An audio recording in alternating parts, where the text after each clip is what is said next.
여러분은 죄라는 단어를 들으면은 어떤 말씀들이 가장 많이 떠오르시나요? 어떤 사람은 창세기의 선악과 죄를 떠올릴 수 있고, 어떤 사람은 로마서 3장 23절 말씀을 떠올리시는 분도 있을 겁니다. 로마서 3장 23절을 보면은 모든 사람이 죄를 범하였음에 하나님의 영광에 이르지 못하더니, 아멘.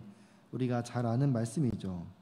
우리가 대부분 이렇게 떠올리는 창세기나 로마서의 죄는 하나님과 사람 사이의 관계에 집중한 죄입니다. 그러나 성경은 죄에 대해서 더 폭넓은 가르침을 우리에게 주고 있습니다. 바로 우리가 오늘 살펴본 본문이 그런 부분인데요. 우리가 하나님과 사람 사이의 관계에서 나타나는 이 관계를 끊는 죄를 생각해 보면은 죄는 상당히 개인적이고, 이 죄의 해결은 결국 나의 만족을 위한 것이 됩니다. 그러나 하나님은 나뿐만 아니라 온 세상을 사랑하십니다. 그리고 죄 또한 나의 개인적인 영역뿐만 아니라 하나님이 창조하신 이 모든 세계, 창조 세계 전반에 걸쳐 있습니다. 왜냐하면은 이 죄라는 것이 성경의 원어의 뜻을 보면은 하나님과 멀어지는 것이지 않습니까? 그러니까 나 자신이 죄로 인해서 하나님과 멀어졌듯이 이 세상에서 하나님과 멀어져 있는 그 모든 영역들이 죄 때문에 일어난 것이라는 거죠. 그래서 죄를 해결하는 것은 단순히 나의 만족만을 위한 것이 아니라 곧 하나님의 마음을 시원케 하는 일이다라고 성경은 말씀합니다. 그래서 우리는 단순히 복음으로 내가 구원받아 내가 하나님의 자녀가 되는 것을 넘어서 이 세상을 향한 하나님의 뜻이 무엇인지를 잘 분별하여서 더 넓은 의미의 죄를 해결하기 위해 지혜와 통찰력을 우리가 생각해 보아야 합니다. 가나안 시대를 산 부유한 그리스도인이라는 책을 보면은 모든 창조 세계에 미친 이 죄의 영향력에 대해서 이렇게 말합니다. 죄가 창조 세계의 질서를 파괴했다. 그래서 파괴된 창조 세계에서 타락하지 않은 부분은 하나도 없다. 타락은 우리의 마음과 의지, 가족과 사회 구조의 황폐함을 가져왔다. 이 타락이 우리의 마음과 의지뿐만 아니라 지금 어디까지 미쳤다고 말합니까? 가족과 사회 구조의 황폐함을 가져왔다라고 말합니다. 즉, 죄가 우리 개인의 영역을 넘어서 온 세상에 구조적으로 사회의 질서 안에 스며들어 있다는 사실입니다. 결국 창조주 하나님에 대한 우리의 교만과 제약이 하나님 만든 이 창조 질서를 황폐하게 만들어 버린 거죠. 그래서 결국 우리의 이 타락한 마음, 이 죄의 본성이 무엇으로 나옵니까? 인종차별, 성차별, 빈익빈 부익부, 유전무죄, 무전유죄, 이런 사회 악들을 만들어내고 있습니다. 이 모든 것이 사실 우리의 타락한 죄성 때문에 시작된 것이죠. 그럼에도 우리의 이기적인 마음들은 이 모든 것들을 합리화해버립니다. 그것을 어떻게 알 수 있을까요? 아주 간단합니다. 지금 불편하지 않은 우리의 마음이에요. 사실 사회 구조적인 악은 세상에 너무나 만연되어 있죠. 지금도 그로 인해 누군가는 고통당하며 외면당하고 있지만은 우리는 그로 인해 불편하거나 마음을 찢으며 회개하지 않습니다. 그들을 향한 긍휼한 마음으로 하나님께 도와달라고 기도하지 못하고 있죠. 이 사실에 대해서 말씀을 전하고 있는 저 또한 자유로울 수 없습니다. 말씀을 묵상하던 중에 이렇게 부담스러운 말씀을 전해도 될까? 나도 사실 마찬가지로 무심코 지나쳤던 사람인데 이런 생각이 들더라고요. 그런데 설교자가 부담스럽다고 말씀을 전하지 않으면은 누가 이 말씀을 전할 수 있을까요?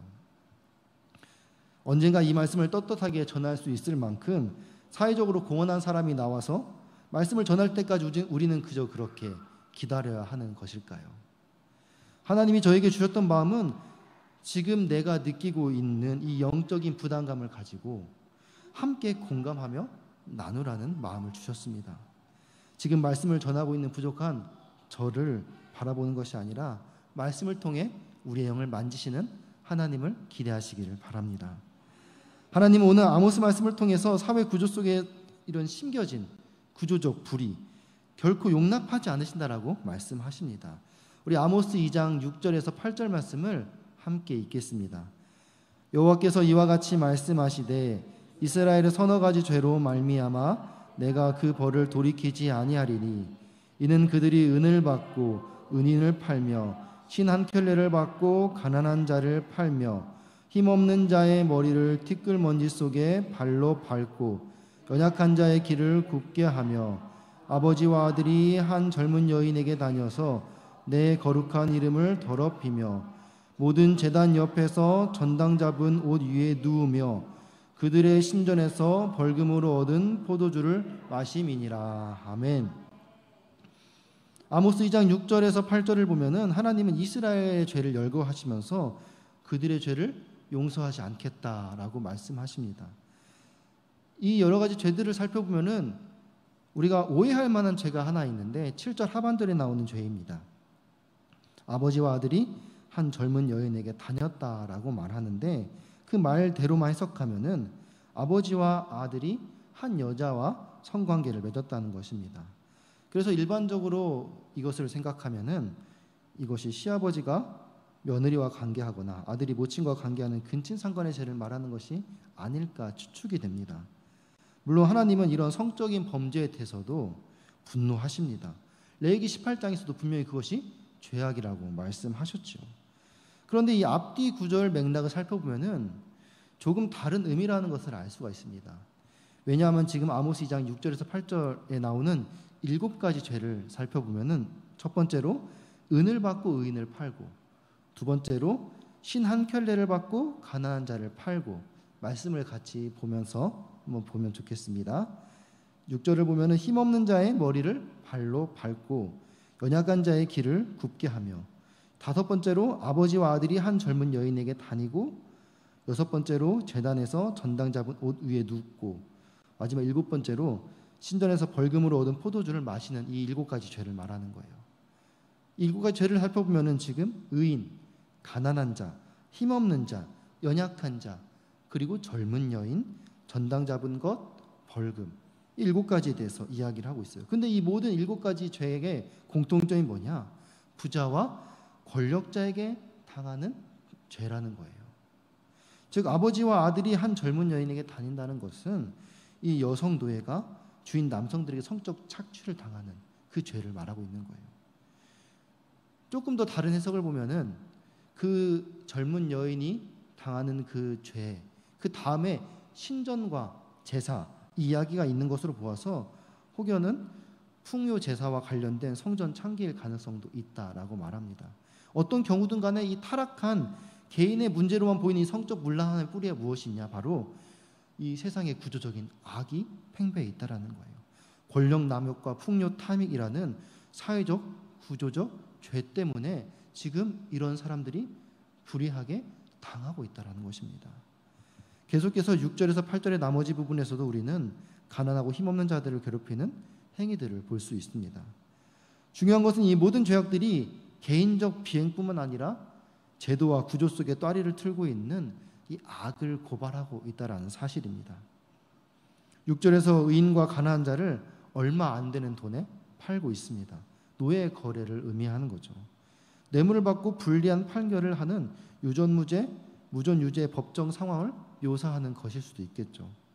특별히 7절에서 연약한 자의 길을 굽게 한다. 이 굽게 한다라는 표현은 우리가 관용적으로 팔은 안으로 굽는다라는 속담에서처럼 어떤 부당한 재판을 묘사할 때 사용하는 표현입니다. 그러니까 연약한 자는 재판도 제대로 받을 수 없는 거예요. 항상 불리하게 세상의 죄의 그 남용으로 인해서 피해를 보게 된다라는 거예요. 이런 부분을 아모스 5장 12절에서 한 번 더 언급합니다. 너희는 너희의 허물이 많고 죄악의 무거움을 내가 아노라. 너희는 죄악을 학대하며 뇌물을 받고 성문에서 가난한 자를 억울하게 하는 자로다. 다시 2장으로 돌아와서 8절을 보면은 열심히 종교 생활을 하는, 우리처럼 이렇게 신앙 생활을 열심히 하는 가난하고 억울한 사람들을 통해서 이익을 누리고 있는 종교 관련 부유층들에 대해서 하나님께서 말씀하십니다. 얼마나 성전에서 하나님의 뜻을 무시했는지 성경에서 8절을 보면 뭐라고 말하냐면은 그들의 성전이라고 말하고 있어요. 그들의 신전. 사실 율법에서는 가난한 자의 전당물을 밤새 가지고 있지 못하도록 금기시하고 있습니다. 왜냐하면 하나님께서 이 가난한 자와 연약한 자를 보호하시려고 율법에서도 그렇게 하지 말라고 정해놓은 거예요. 출애굽기 22장 26절 27절을 함께 읽겠습니다. 내가 만일 이웃의 옷을 전당 닦거든 해가 지기 전에 그에게 돌려보내라. 그것이 유일한 옷이라. 그것이 그의 알몸을 가릴 옷인즉 그가 무엇을 입고 자겠느냐. 그가 내게 부르짖으면 내가 들으리니 나는 자비로우신 자임이니라. 아멘. 이렇게 가난한 자들에게는 사실 그 겉옷이라는 게 그들의 재산 전부예요. 지금 신전에서 이 옷을 전당 잡혔다라는 것은 신전에서 하나님께 제물을 드리기 위해서 환전하는 그런 과정에서 벌어진 것일 겁니다. 하나님께 좋은 것을 드리고 싶어서 나에게 가진 그 모든 것을 전당으로 내놓고 그렇게 하나님께 예물을 드렸는데 그것마저도 그렇게 착취하면서 그 전당 잡은 옷을 깔고 그곳에 누우며 호화롭게 생활하는 그런 악한 자들을 고발하고 있는 것입니다. 심지어 하나님께서 그런 것을 하지 말라라고 율법에서까지 말씀하셨는데 하나님의 원칙을 무시해버리는 거죠. 아마도 그 다음 절에 나오는 그 벌금 포도주라는 것은 그들이 그렇게 재물을 사기 위해서 그 빚을 내고 고리대금하면서 생겨난 그 벌금, 그것으로 내는 포도주일 것입니다. 그런데 그것을 마시면서 희희낙낙거리면서 즐기고 있는 거예요. 아모스 시대의 부유층들은 이렇게 하나님을 향한 진실한 마음을 가난하다는 이유로, 힘이 없다라는 이유로 부당하게 짐을 지우고 죄를 뿌리며 하나님을 모독했습니다.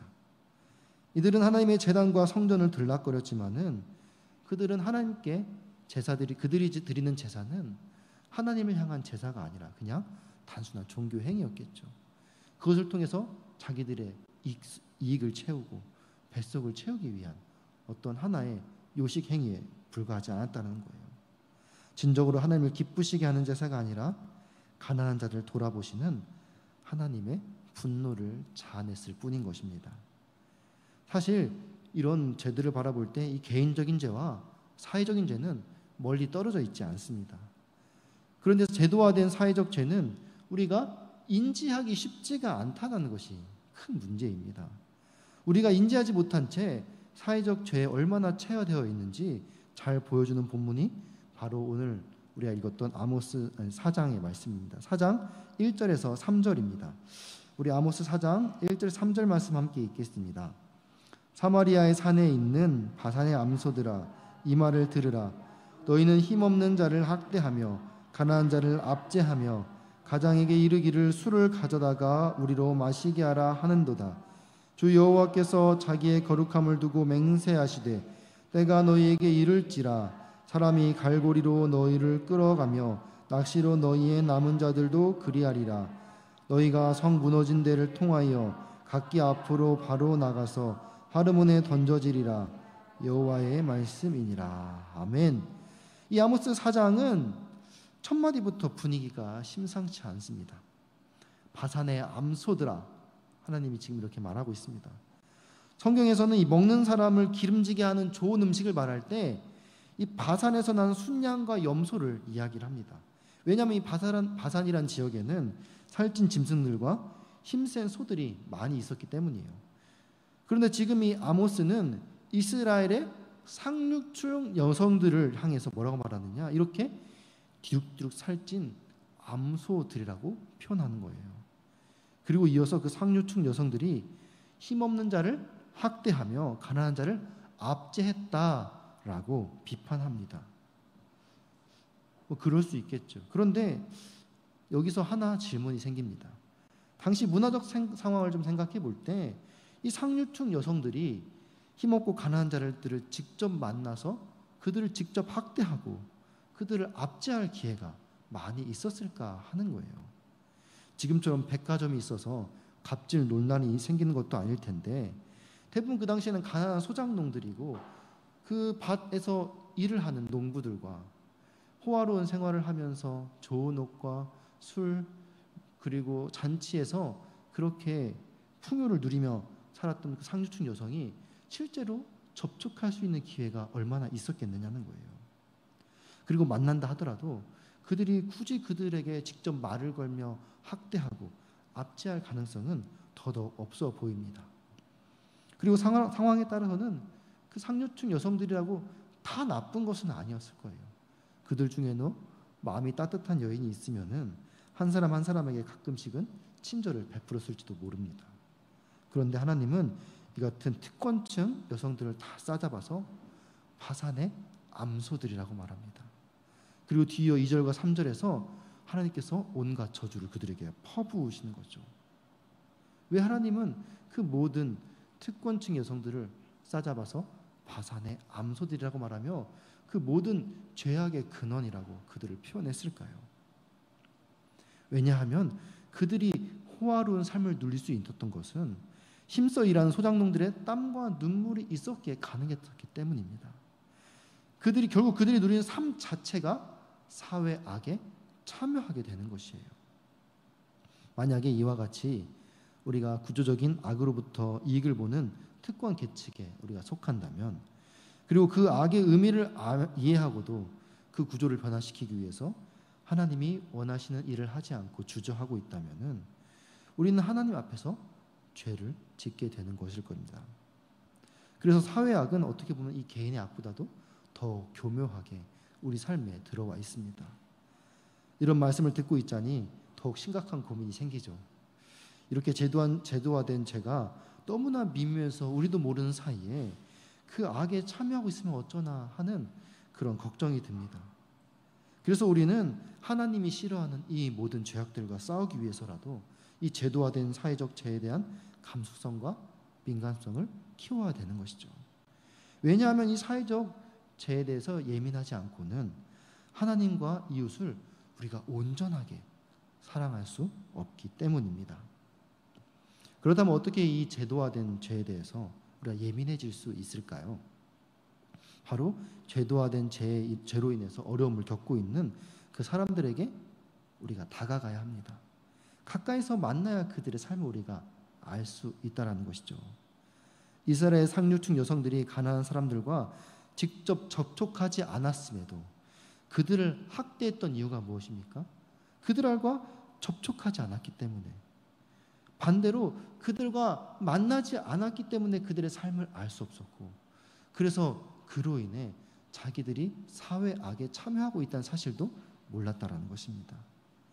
가난한 이웃과 우리 삶의 속살이 만날 때 우리는 우리 이웃의 삶에 깊이 자리 잡고 있는 그런 고통의 이유를 깨닫게 될 것이에요. 피부로 좀 더 느끼고 우리가 그들을 향해 질문을 던질 때도 더 깊이 있는 질문을 할 수 있게 되는 거죠. 왜 이렇게 그들은 못 사는 것일까? 왜 이 사람들은 왜 술 먹고 그렇게 난동을 피우며 죄만 짓고 있는 것일까? 왜 이들은 하나님 앞에 나와서 그 죄를 회개하지 못하는 것일까?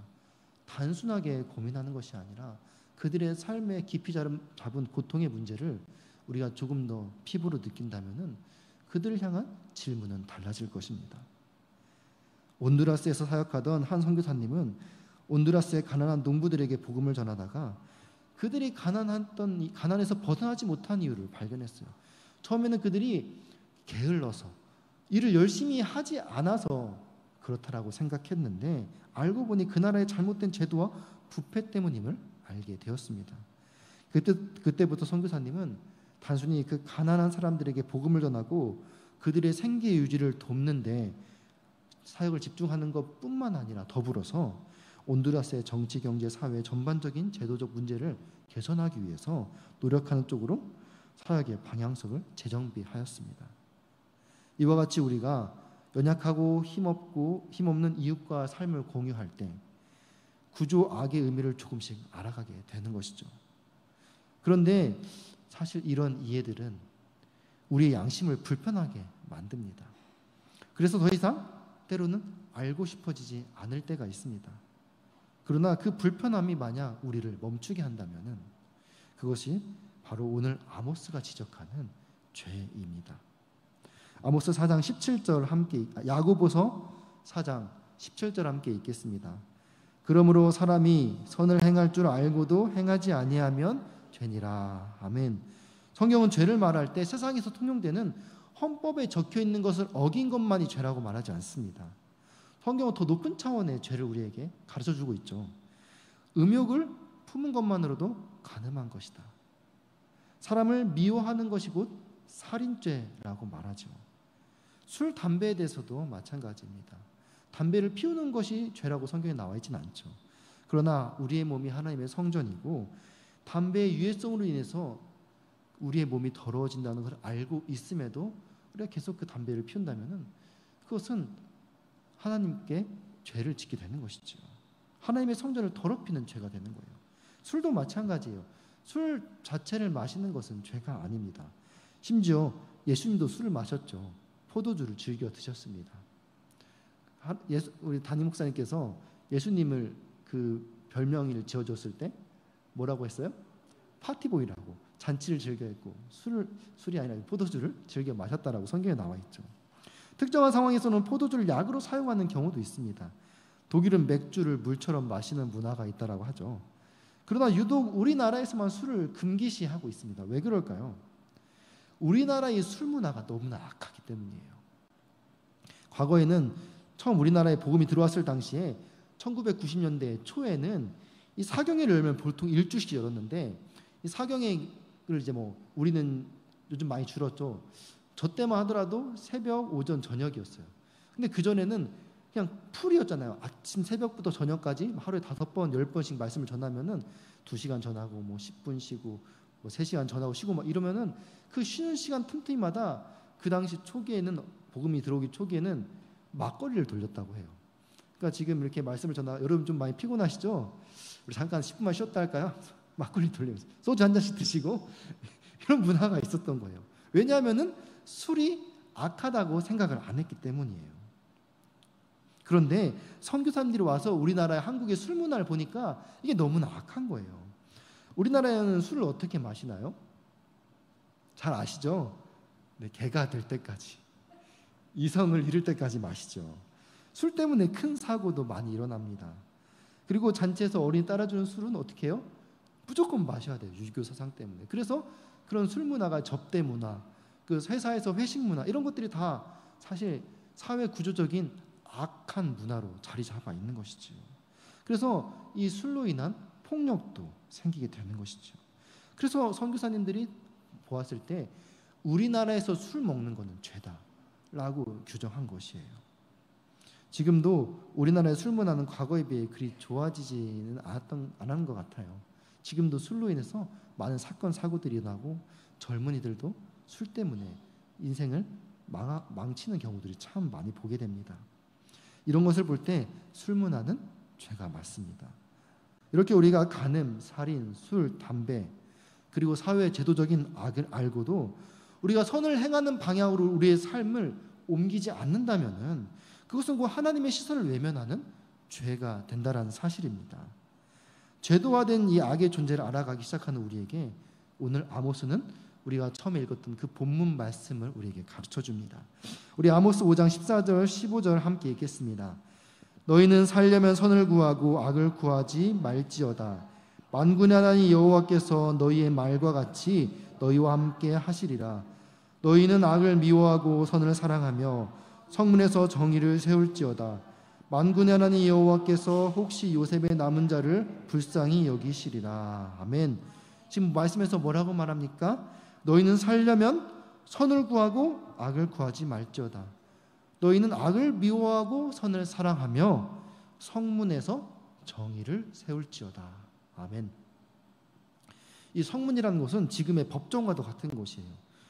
우리가 미워해야 하는 이 악, 이 사회적 영역에서 벌어지는 이 악들은 사실 개인적인 영역에서뿐만 아니라 이 법정이라는 것은 그 법원 그 자체를 의미하는 것이 아니라 우리가 생활하는 사회, 일터, 직장, 학교, 가정, 그 이웃과의 그 일어나는 그 모든 교회를 벗어난 그 모든 공적인 영역에서를 말하는 것이지요. 우리 주변에서 가난한 사람이 인간다운 삶을 살 수 없도록 만들어진 이 악한 사회적 구조가 있다면은 때로는 또 옳은 사람이 아니라 힘 있는 사람이 이기게 만드는 그런 악한 법이 있다라면은 그것을 바르게 바꾸어 놓기 위해서 노력하는 것이 악을 미워하고 선을 사랑하는 것이라는 거예요. 단순히 법원에서만을 말하는 것이 아닙니다. 그리고 그 일은 성전이 아니라 성문에서 교회가 아니라 정의가 필요한 우리 삶의 모든 전반적인 영역에서 벌어지는 일들입니다. 아모스는 이 도전의 첫 마디에서 우리가 왜 이 일을 해야만 하는지 그 이유를 설명합니다. 너희는 살려면, 이 모든 결단과 선택은 바로 우리가 살기 위함입니다. 우리는 타락한 세상 속에 흘러가는 이 죽음의 질서를 그냥 그저 운명으로 받아들이는 사람들이 아닙니다. 우리 앞에 우리 자신과 우리 이웃의 생명이 죽음이냐 생명이나 그 길 앞에 놓여 있는 거예요. 여기서 우리는 생명을 선택할 수 있어야 합니다. 그러기 위해서는 모든 차원의 죄를 미워하고 성문에서 정의를 세워야 할 줄 믿습니다. 단순히 정치에 참여해라, 악법에 맞서 싸워라, 지금 당장 법을 개정하기 위해 법원에 가서 항소해라, 이것을 말하는 것이 아닙니다. 물론 그렇게 해서 정의가 올바르게 실현될 수 있다면 해야겠죠. 그러나 그렇게 극단적이고 급진적인 행동만이 사회 구조적인 악과 싸우는 것이 아닙니다. 우리 주변에 고통당하는 약자를 우리가 보았을 때, 제도적으로 특정한 사람에게 불합리한 어떤 처우가 행해졌을 때, 나 아니면 돼, 다행이다, 내가 아니어서 다행이다, 다 그렇게 사는 거야, 나만 지금 무시한 게 아니라 저 사람도 그냥 다 지나치잖아, 다 그렇게 사는 거야, 이렇게 방종하지 말고 우리가 다시 한번 그 주변을 돌아보자는 거예요. 우리와 관계하는, 우리를 통해 흘러가는 그 모든 사람들과의 관계 속에서 우리가 느껴지는 그 악이 발견된다면 그냥 지나치지 말자는 거예요. 우리가 연약한 자들을 돌아보지 않는 순간 우리의 영은 죽음을 선택하게 되어 있습니다. 하나님이 미워하시는 죄를 우리도 미워해야 우리의 영이 살 수 있습니다. 오늘도 우리가 이 말씀을 붙잡고 우리의 삶의 성문, 교회 밖에 우리 삶의 모든 영역 가운데서 정의를 세우며 생명으로 나아가는 복된 성도님들 되시기를 주님의 이름으로 축원합니다. 아멘. 이 시간 함께 기도하기 원합니다. 이 시간 세 가지 기도 제목 가지고 함께 기도하기 원하는데, 첫 번째, 개인을 위한 구원만이 아니라 우리가 주변의 연약한 이웃들을 돌아볼 수 있는 하나님의 시선을 내게도 보여주시옵소서. 두 번째로, 그들을 도울 수 있는 용기와 지혜, 믿음과 능력을 더하여 주시옵소서. 또한 세 번째로, 사회 구조적인 불합리와 불평등 속에서 이미 익숙해져 버린 나의 영적인 예민함을 다시 회복시켜 주시옵소서.